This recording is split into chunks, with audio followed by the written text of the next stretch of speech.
Maithili express की शानदार प्रस्तुति।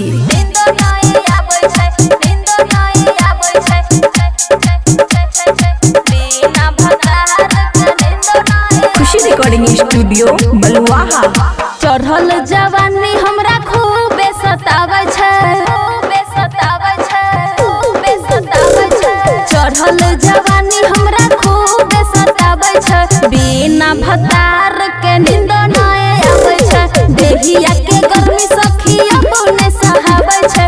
बिना भतार के नींद नय आवे छै, चढ़ल जवानी हमरा खूबे सतावे छै। बिना भतार के नींद नय आवे छै। सुमित सतीश रईमा।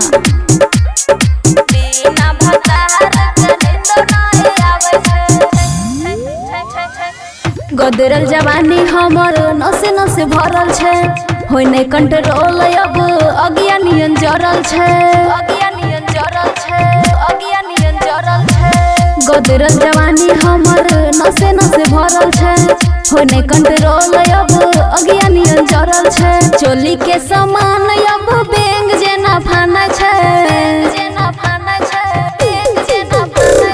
चोली के समान अब बेंग जेना फाना छै। बिना भतार के नींद नय आवे छै, देहिया के गरमी से अब नै सहावे छै।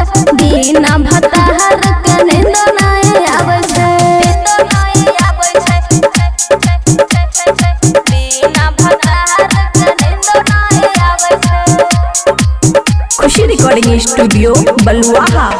उठवा के लाली सब गेल मुरझायल छै, केना बतैयो सखी बनलो मिसायल छै।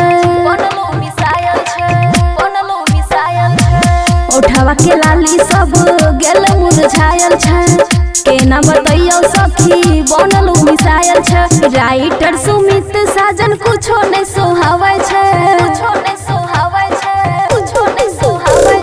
दीपाली शर्मा के कुछो नै बुझावे छै। बिना भतार के नींद नय आवे छै, देहिया के गर्मी सखी अब नै सहावे छै।